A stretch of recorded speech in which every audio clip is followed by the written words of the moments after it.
The airport was busy, full of noise and rushing people. No one noticed the quiet man standing alone near the check-in counter. He held a small wooden box wrapped in a folded flag. His eyes were tired, but his hands were strong. His name was David, and inside that box was something more important than anything he had ever carried: his best friend's ashes. David didn't speak much. He just waited for his turn. But when he placed the box on the counter, the airline worker frowned. "This must go in the cargo," she said. David's heart dropped. "No," he said quietly. "This stays with me." The worker looked confused. "It's just a box, sir." David looked into her eyes and said, "It's not just a box. He was a soldier. He was my brother." People around started to look. Something about David's voice made them pause. It was calm but full of pain. The worker called her manager. Then, through the speaker, they heard it: "Final call for boarding." David had only minutes left, and they were refusing to let him take the box. Something was about to happen. Something no one at the airport expected.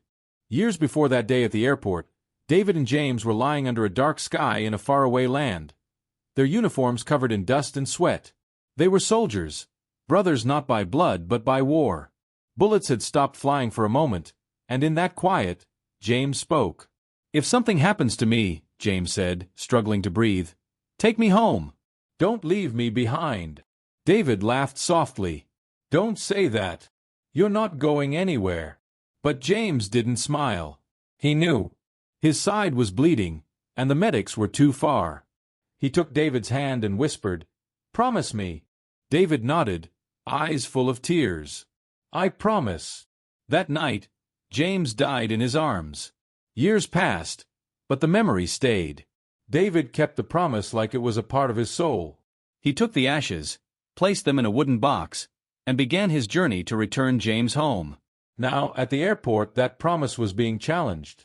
The box wasn't just wood and ashes, it was a piece of David's heart. And no one, not even an airline, was going to stop him from keeping that promise. David stood firm, gripping the box tightly as the manager arrived. She looked at the wooden container and then at David. "I'm sorry, sir," she said, "but airline policy does not allow such items in the cabin. It must go in the cargo hold." David's eyes didn't blink. "This is not luggage," he said softly. "This is my best friend. He died serving this country. I gave my word I'd bring him home safely." The manager sighed. "Rules are rules." Passengers nearby started to glance over, sensing something serious.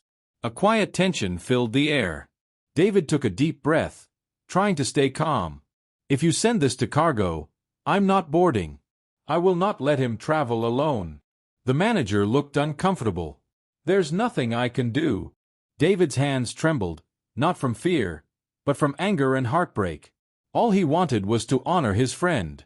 But now, a system that didn't understand his pain was standing in his way. He looked around the airport, feeling small, lost, helpless. But something inside him whispered, "Don't give up," because promises made on a battlefield are not so easy to break.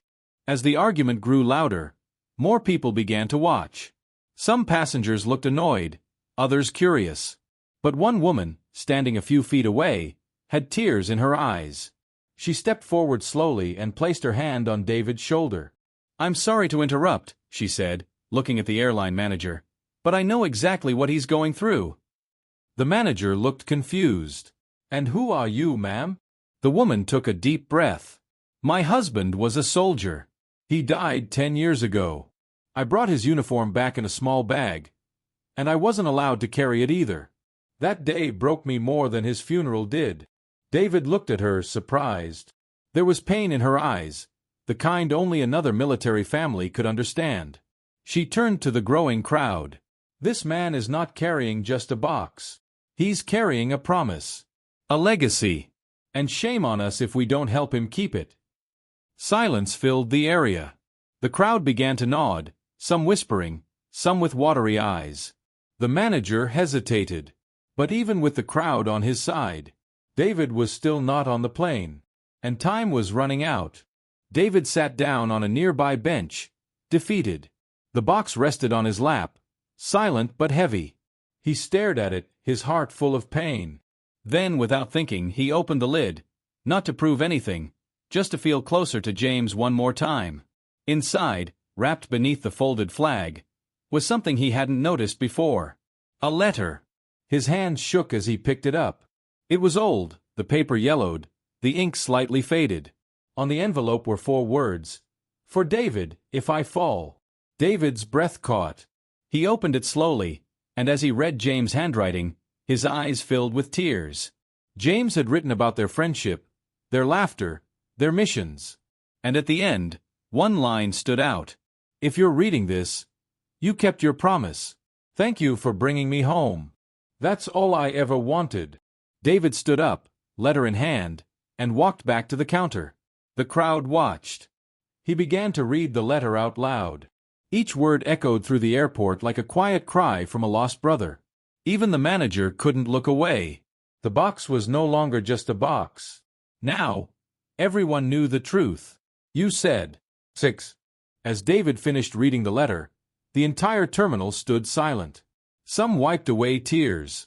Others simply stared, feeling the weight of the words. Even the airline manager, once firm and cold, looked down, unsure what to say. Just then, a voice broke through the silence. "I want to speak with him," it said. A man in uniform stepped forward. It was the flight's captain. He had been watching from a distance, listening to every word. He walked straight to David, looked at the wooden box, and then into David's eyes. "You're carrying more than a soldier. You're carrying honor. And as long as I'm the captain of this flight, he flies with us, in the cabin." The crowd broke into quiet applause. The manager tried to object, but the captain raised his hand. "I'll take full responsibility. Let him board." David's chest rose with relief. For the first time that day, he smiled, not because the fight was over, but because the promise was still alive. He held the box close as he walked toward the gate, people moving aside with respect. One step closer to home. And now, the journey could finally begin. The plane touched down on a quiet runway, far from the city noise. David looked out the window, holding the box gently against his chest. The sky was gray, and a soft wind moved the trees outside. But this place felt peaceful, like James was finally where he belonged. As David stepped off the plane, he was not alone. A crowd waited near the arrival gate, soldiers in uniform, school children holding flags, and townspeople standing with their hands over their hearts. At the front stood James' mother, her eyes filled with both sorrow and pride. David walked slowly toward her, every step heavy with emotion. When he reached her, he handed her the box with both hands. She didn't speak, just pulled him into a long, silent hug. "I kept my promise," David whispered. She nodded through her tears. "And I got my son back." Later, as they laid James to rest, the town stood still. Even the birds seemed quiet. David stood at the grave, saluted, and placed James' letter beneath the headstone. He didn't just carry a box across the country. He carried a legacy, a brother, and a promise. And now, that promise was finally fulfilled.